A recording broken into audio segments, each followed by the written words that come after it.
Here are a bunch of things that you had no clue you were doing wrong. Wait until you find out why, how, and when you cut your steak is so important. Number 15, free trials. Who doesn't like a free trial? The problem is when the trial is over, for most services, we're forced to type in our credit card number to keep the subscription going. Of course, that's a tactic by companies to generate more revenue. Because a good portion of the time, people don't want to continue the service, but they make the mistake of forgetting to cancel. So, what's the solution? It's to put in alerts on your phone's calendar as soon as you sign up for the subscription.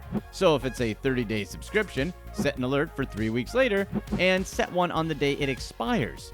Typically, by the end of 3 weeks, you'll already know whether or not you'll like the service, and the second alert is just a safety net in case you didn't see the first alert. Do us a quick favor and hit that like button because it really helps us out. Number 14, just 2 minutes. Have you ever seen people who seem to attack their teeth with a toothbrush and then do it for 15 seconds and that's it? Maybe you're one of these people, but don't worry, we're here to help. Most people brush their teeth way too hard and it's unnecessary. Use gentle pressure. Don't dig hard like you're trying to find gold. A gentle brushing is all that's needed because all too much pressure does is just damage enamel and gums.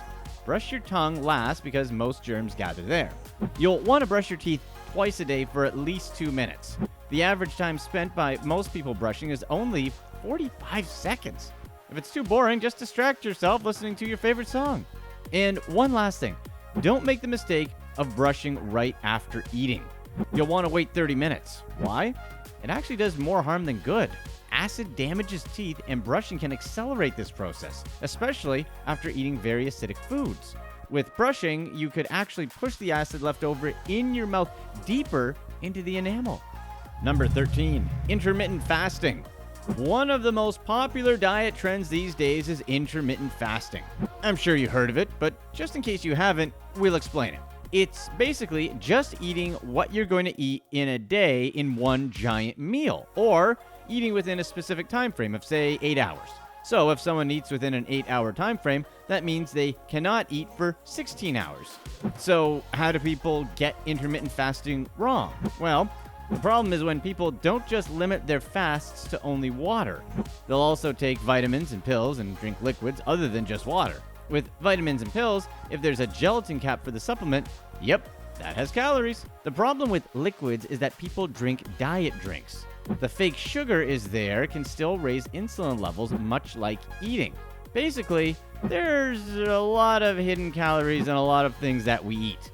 If you're intermittent fasting and want to get the maximum benefits of fasting, the best idea is to stick only to water.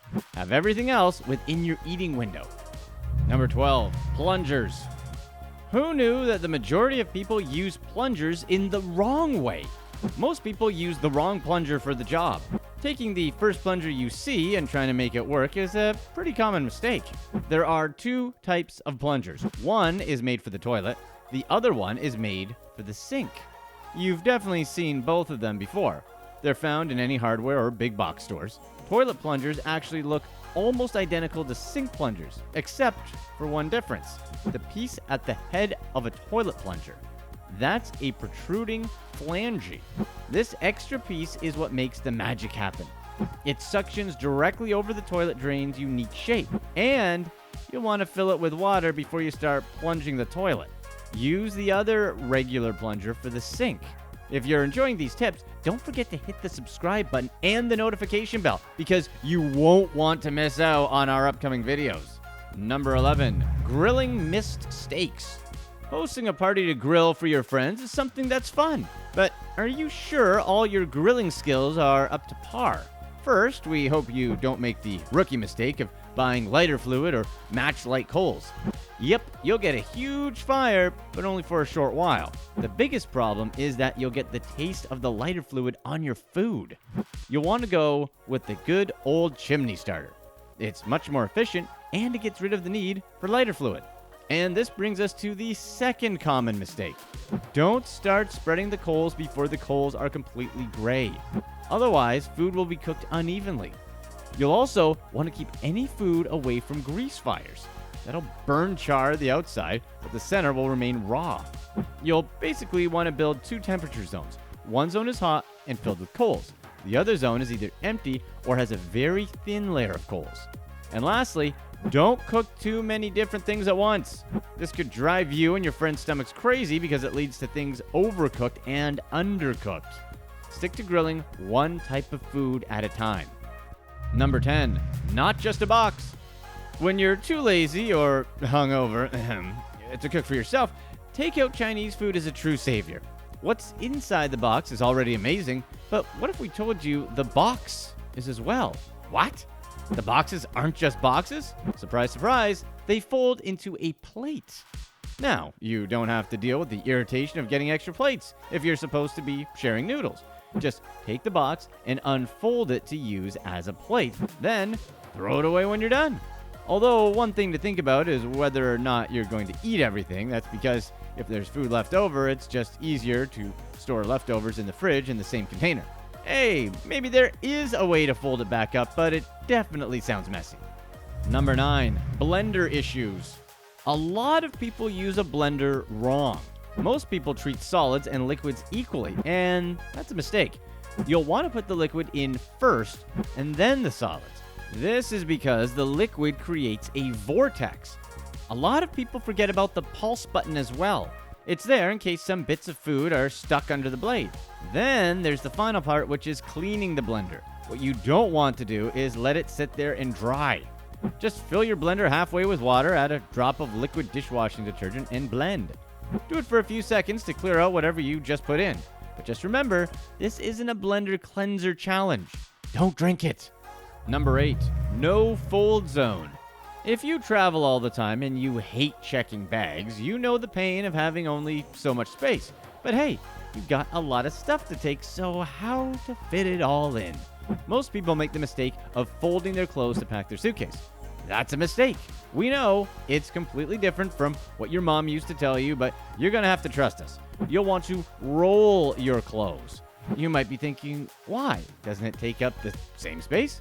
Well, the thing is, it's much harder to stuff a folded item into an empty corner, and your clothes won't be as wrinkled. Really, it's a win-win. Maximizing space in a suitcase and having clothes that most likely don't need to be ironed. Number 7, below parallel. We'll place a bet that the vast majority of us do this wrong, even if it's one of the most basic human functions. It might come as a shock to you, but studies show that the best way to sit on the toilet is to make sure that your feet are up. Sitting at a 90-degree angle to do your business probably is just out of habit, but the natural deep squat position improves your ability to do what you have to do. Having your feet up helps to make sure everything goes smoothly. Sitting upright keeps certain passageways kinked. It's a great thing in most situations because it helps you keep control of everything. But once you bring your legs closer to your body, it helps to open up that all-important passageway. The easiest way is to have something underneath your feet when you're taking care of business. Number 6, breathing. Wait, breathing? But breathing is easy. You're alive, so that means you definitely know how to do this right. But are you breathing correctly? Chances are you're doing it in a bit of a wrong way. Do your shoulders move a bit upwards and your chest sticks out more when you inhale? If so, you're a chest breather. It seems logical that it would work that way because your lungs are somewhere under your chest. However, if you're a chest breather, you're only utilizing a small portion of your lungs. You're only using the top part of your lungs. Most of the blood vessels that take up oxygen are at the bottom of your lungs. Since so much lung power is going to waste, you get less oxygen. As a result, a lot of us are breathing more rapidly than nature intended us to. Chest breathing can lead to headaches, fatigue, anxiety, and even panic attacks. Abdominal breathing is how we're supposed to breathe. Try inflating your stomach while keeping your chest relatively still, and if you can do that, then you're breathing right. Number 5, blue light. Screens are a double-edged sword. They're extremely helpful when it comes to entertainment and work, but they're extremely detrimental when it comes to sleep. We surround ourselves with gadgets all day and night, and that's a big mistake when it comes to getting quality sleep. Exposure to blue light at night may not seem like a big deal, but it affects melatonin levels in our body. Melatonin affects blood pressure, glucose levels, and body temperature. It also helps your cortisol levels to remain relatively low, allowing you to relax and get to sleep. Blue light from smartphones and tablets suppresses the secretion of melatonin. Exposure to blue light have been linked to a bunch of different health issues such as diabetes and depression. What you'll want to do is not look at any bright screens 2 to 3 hours before going to bed. Number 4, can't blame climate change. If you go to a bar, obviously you'll see plenty of people having drinks. And what you'll also see is that most people hold their drinks wrong. Let's take wine, for example. How you hold a glass can really affect whether you like a particular kind of wine or not. As numerous sommeliers recommend, you should hold a wine glass toward the base of the stem between your thumb, forefinger, and middle finger. You'll find that your other fingers will just rest on the base naturally. That way, the wine stays cooler longer and lets you enjoy its taste to its finest. The same logic goes for beer or any bottle with a long neck. A lot of people hold a bottle at the base. This only warms up your drink much quicker. You'll want to hold the bottle at the neck. It's the exact reason why bottles are designed to have a long neck. Number 3, watch the grain. Slicing against the grain or with the grain on a steak makes all the difference.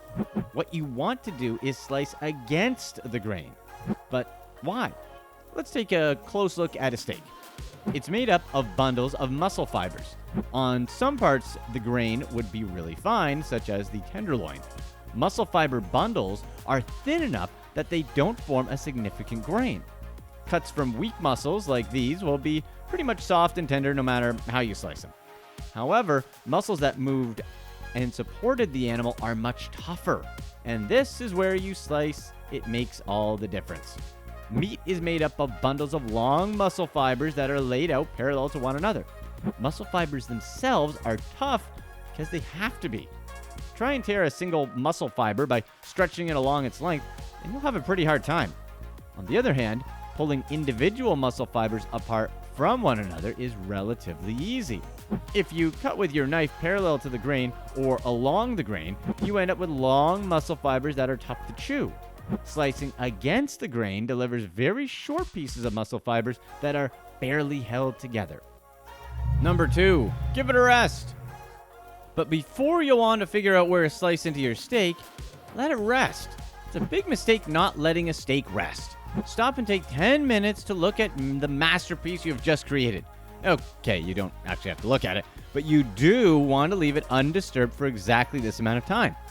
This is because as one surface of the meat hits the grill, the juices towards the surface are forced towards the middle. This increases the concentration of moisture in the middle of the steak. When a steak gets flipped over, the same thing happens on the other side. The center of the steak holds more liquid than it's able to. So when you slice into the steak, all the juices escape. So resting the steak allows all that liquid to go back out to the edges. Sounds magical, but it isn't. Just physics and steak. Number 1, peanut butter. Who doesn't like peanut butter? Well, okay, if you're allergic to it, we understand. However, most people have a jar of peanut butter in their house. And the vast majority of those people are probably storing their peanut butter all wrong. When you store a jar of natural peanut butter, it develops a little puddle of oil on the top. So how do you get rid of this problem? Just store your peanut butter upside down. That way the oil will be at the bottom. Watch this next video to find out about billionaires who don't want you to know who they are.